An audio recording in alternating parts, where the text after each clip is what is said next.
कर्मों का भोग कैसे भोगते हैं, प्रेरक कहानी। एक गांव में एक किसान रहता था। उसके परिवार में उसकी पत्नी और लड़का था। कुछ सालों के बाद पत्नी की मृत्यु हो गई। उस समय लड़के की उम्र 10 वर्ष की थी। किसान ने दूसरी शादी कर ली। उस दूसरी पत्नी से भी किसान को एक पुत्र प्राप्त हुआ। किसान की दूसरी पत्नी भी कुछ समय पश्चात मृत्यु को प्राप्त हो गई। किसान का बड़ा बेटा जो पहली पत्नी से प्राप्त हुआ था, जब शादी के योग हुआ तब किसान ने बड़े बेटे की शादी कर दी। फिर किसान की भी कुछ समय पश्चात मृत्यु हो गई। दोनों ही भाई मिलकर बहुत अच्छे से साथ में रहते थे। कुछ समय पश्चात किसान के छोटे बेटे की तबीयत खराब रहने लगी। बड़े भाई ने कुछ आसपास के वैद्यों से इलाज करवाया पर कोई राहत ना मिली। छोटे भाई की दिन ब दिन तबीयत बिगड़ती जा रही थी और बहुत खर्च भी हो रहा था। एक दिन बड़े भाई ने अपनी पत्नी से सलाह की, यदि छोटा भाई मर जाए तो इसके इलाज में पैसा भी नहीं खर्च करना पड़ेगा, ना ही इसे जायदाद में हिस्सा देना पड़ेगा। तब उसकी पत्नी ने कहा कि क्यों ना किसी वैद्य के बात करके इसे जहर दे दिया जाए। किसी को भी पता ना चलेगा, किसी रिश्तेदारी में भी कोई शक नहीं होगा कि बीमार था, बीमारी से ही मृत्यु हो गई।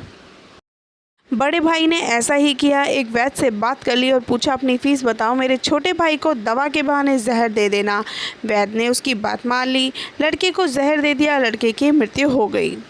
अब दोनों पति पत्नी ने खुशी मनाई क्योंकि रास्ते का कांटा ही निकल गया। अब सारी संपत्ति हमारी हो गई। उनका अंतिम संस्कार कर दिया। कुछ दिनों के पश्चात उनके यहाँ पुत्र पैदा हुआ। खूब खुशियाँ मनाई। बड़े ही लाड प्यार से पुत्र की परवरिश की। पुत्र जवान हो गया और उसकी शादी कर दी। शादी के कुछ समय बाद अचानक से उनका लड़का बीमार पड़ गया। माँ बाप ने उसके इलाज के लिए बहुत वैद्य उसको दिखाया। जितना भी पैसा था सारा दे दिया ताकि उनका लड़का ठीक हो जाए। अपने लड़के के इलाज में आधी संपत्ति तक बेच दी, पर लड़का बीमारी के कारण मरने के कगार पर आ गया। शरीर इतना ज़्यादा कमज़ोर हो गया था कि अस्थि पंजर ही शेष रह गया था। एक बार लड़का अपने पिता से बोला कि भाई, अपना सब हिसाब हो गया है, बस अब कफन और लकड़ी का हिसाब बाकी है, उसकी तैयारी कर लो। ये सुनकर उसके पिता ने सोचा कि लड़के का दिमाग भी काम नहीं कर रहा है बीमारी के कारण, और बेटा बोला, मैं तेरा बाप हूँ, भाई नहीं। तब लड़का बोला, आपका मैं वही भाई हूँ जिसे आपने जहर खिलाकर मरवाया था। जिस संपत्ति के लिए आपने मुझे मरवाया था, मुझ पर आपने आधी संपत्ति लगा दी है। अब जो बची शेष है वो आपकी है। हमारा हिसाब हो गया। तब उसका पिता फूट फूट कर रोते हुए बोला, मेरा तो कुल नाश हो गया। जो किया मेरे आगे आया, पर तेरी पत्नी का क्या दोष है जो इस बेचारी को जिंदा जलाया जाएगा। उस समय सती प्रथा थी जिसमें पति के मरने के पश्चात पत्नी को पति की चिता के साथ जला दिया जाता था। तब वो लड़का बोला कि वो वैद्य कहाँ है जिसने मुझे जहर खिलाया था। तब उसके पिता ने कहा कि आपकी मृत्यु के 3 साल बाद वो मर गया।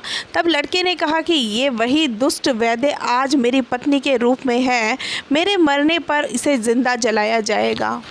हमारा जीवन जो उतार चढ़ाव से भरा है, इसके पीछे हमारे अपने ही कर्म होते हैं। हम जैसा बोएंगे वैसा ही काटेंगे। कर्म करो तो फल मिलता है, आज नहीं तो कल मिलता है। जितना गहरा अधिक हो कुआं, उतना मीठा जल मिलता है। जीवन के हर कठिन प्रश्न का जीवन से ही हल मिलता है। कहानी पसंद आई हो तो मेरी वीडियो को लाइक और मेरे चैनल कथाएं भगवान की को सब्सक्राइब ज़रूर कीजिएगा और शेयर कीजिएगा।